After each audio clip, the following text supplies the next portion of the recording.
Hello दोस्तों, नमस्कार। प्रयाग बोध चैनल में आप सभी का स्वागत है। जैसा कि आप लोग जान रहे हैं, हम लोग इस समय crash course on Indian polity पढ़ रहे हैं, जिसके अंतर्गत अभी तक हम लोगों ने अगर देखा जाए तो 1973 से लेके 1773 से लेके 1919 तक के सारे अधिनियम और चार्टर एक्ट को हमने पढ़ लिया है। आज हम पढ़ेंगे 1935 का भारत शासन अधिनियम। तो भारत शासन जब अधिनियम 1935 का आया, इसको पूर्ण उत्तरदायी सरकार के गठन में एक मील का पत्थर माना गया 1935 के भारत शासन अधिनियम को।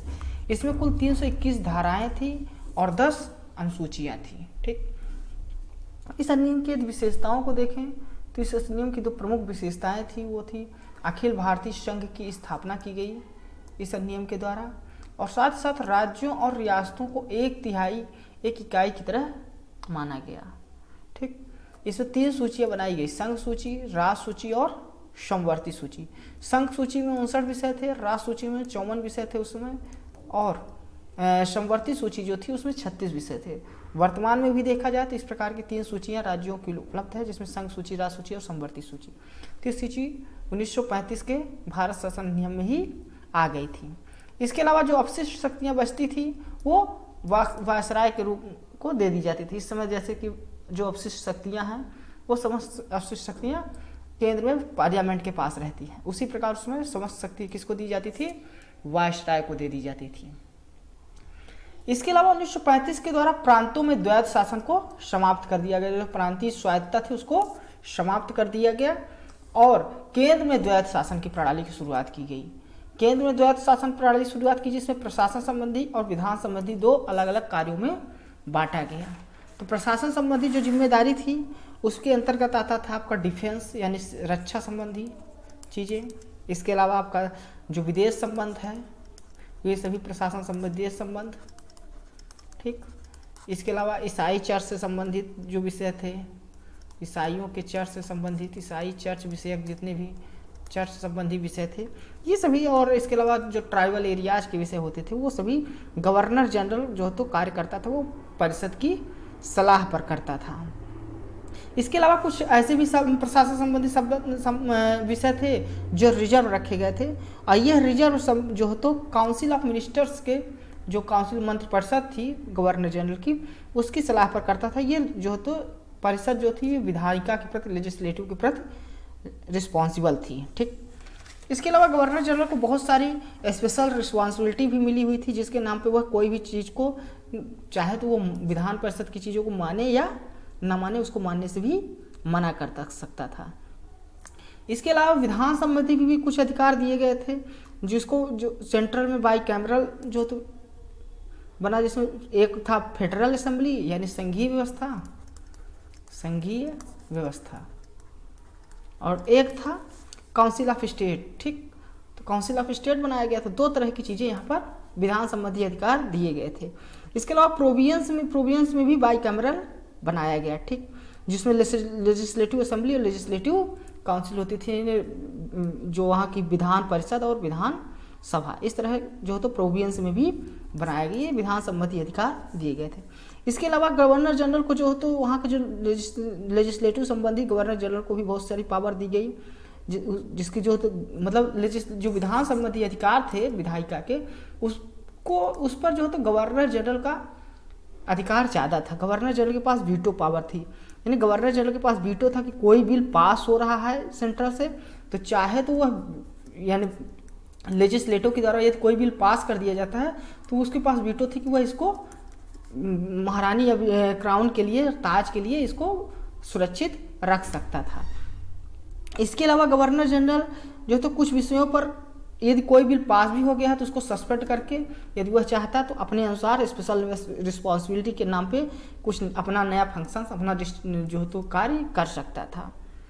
इसके अलावा गवर्नर जनरल के पास विधान संबंधी ये पावर थी कि वह जो तो कोई भी अध्यादेश जारी कर सकता था एक अनिश्चित समय के लिए, और कोई भी बिल यदि इंट्रोड्यूस नहीं किया जा सकता था लेजिस्लेटिव असेंबली में जब तक कि उसको गवर्नर जनरल जो है तो अपना सहमत या संतुष्टि नहीं दे देता। तो ये विधान संबंधी कार्य अलग अलग किए गए थे, प्रोविजन किए गए थे। जो जिन 11 राज्यों में द्विसदनीय व्यवस्था की स्थापना की गई थी वे थे कौन कौन से थे? 11 राज्यों में से जो उसमें के 6 राज्य थे उसमें द्विसदनीय व्यवस्था की गई थी, वो थे बंगाल, मुंबई, मद्रास, बिहार, संयुक्त प्रांत और आसाम। इन 11 राज्यों में से 6 राज्यों में क्या था? द्विसदनीय व्यवस्था। उसमें वर्तमान कौन कौन से 11 प्रोविंस थे? आसाम था, बिहार था, बंगाल था, बॉम्बे था, मद्रास था, यूनाइटेड प्रोविंस था, सेंट्रल प्रोविंस बरार था, नॉर्थ वेस्टर्न फ्रंटियर प्रोविंस था, उड़ीसा था, पंजाब था, सिंध था। ये सभी प्रोविंस उस समय वर्तमान थे, जिसमें से 6 प्रांत जो तो प्रांतों में या प्रोविंस में क्या किया गया? द्विसदनीय व्यवस्था की गई। इसके अलावा 1935 के अधिनियम में दलित जातियों, महिलाओं और मजदूर वर्गों के लिए भी अलग से निर्वाचन प्रक्रिया की निर्वाचन की व्यवस्था की गई और जो मताधिकार था उसका विस्तार कर दिया गया था 1935 के भारत शासन अधिनियम के द्वारा। और जो भारत परिषद बनाई गई थी 1858 में, उसको भी 1935 के भारत शासन अधिनियम के द्वारा समाप्त कर दिया गया था। 1935 के अधिनियम के द्वारा भारत में रिजर्व बैंक की स्थापना की गई 1935 के भारत शासन अधिनियम के आधार पर, और साथ ही साथ संघ लोक सेवा आयोग के साथ साथ प्रांतीय लोक सेवा आयोग और प्रांतीय सेवा आयोग और संयुक्त सेवा आयोग, यानी 2 से अधिक राज्यों के अगर प्रांत मिलके कोई सिविल सेवा की भर्ती कराना चाहते हैं तो उसके लिए संयुक्त सेवा आयोग का भी गठन किया गया। साथ ही साथ 1937 में संघीय न्यायालय की भी स्थापना की गई। तो ये हमारा 1935 के प्रमुख विशेषताएं थी। इसके अलावा 1947 के भारत शासन अधिनियम हम लोग देखने चाहे जिसको भारतीय स्वतंत्रता अधिनियम 1947 कहा गया, इसकी क्या विशेषता थी? इसकी विशेषता यह थी कि ब्रिटिश संसद की संप्रभुता और जिम्मेदारी का उन्मूलन कर दिया गया, उसको समाप्त कर दिया गया। ब्रिटिश जो तो संसद सर्वोपरि नहीं थी, बल्कि अब ये 2 भागों में Bharat dominion state of Bharat और डोमिनियन स्टेट ऑफ पाकिस्तान, ये 2 अलग अलग बटे और उनको ये जिम्मेदारी दी गई।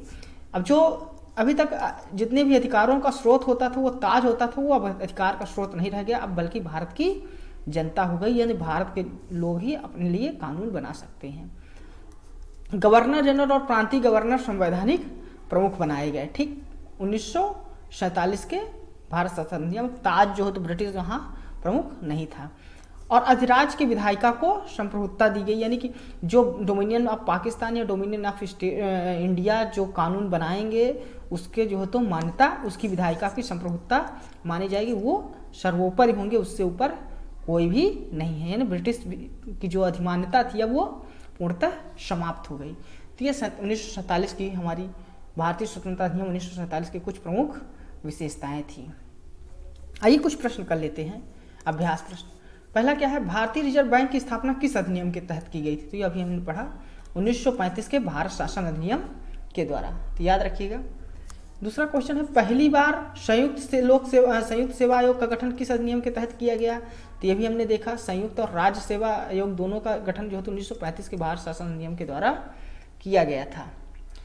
निम्नलिखित में से कौन सी, तीसरा क्वेश्चन क्या है, निम्नलिखित में कौन सी विशेषताएं भारतीय स्वतंत्रता अधिनियम 1947 की नहीं है? तो आपको बताना है कौन सी 47 की नहीं है। ब्रिटिश संसद की संप्रभुता और जिम्मेदारी का उन्मूलन कर दिया गया था, ना कि जिम्मेदारी बढ़ी थी। तो यही स्टेटमेंट तो गलत है, यही मतलब 1947 का विशेषता नहीं है। ताज अधिकार का स्रोत नहीं रहा, ये तो ठीक है। गवर्नर जनरल प्रांतीय जनरल संवैधानिक प्रमुख बना दिए गए थे, विधायिका की संप्रभुता थी, जो विधायिका यहाँ की डोमिनियन स्टेट्स की बनी थी वो उसके प्रमुख। तो ये ब्रिटिश संसद की संप्रभुता और जिम्मेदारी का उन्मूलन कर दिया गया, ये अगर स्टेटमेंट होता तब सही होता। अभी ये स्टेटमेंट जिम्मेदारी, ना तो ब्रिटिश संसद की संप्रभुता थी ना तो जिम्मेदारी। तो यहाँ पूछा है कौन सी विशेषता नहीं है, तो पहला ही विशेषता नहीं है। तो धन्यवाद, थैंक यू। यदि आपको हमारा वीडियो अच्छा लगा है तो आप हमारे वीडियो को लाइक कर दें, हमारे इस चैनल को सब्सक्राइब कर लें और दोस्तों में भी शेयर करें। धन्यवाद।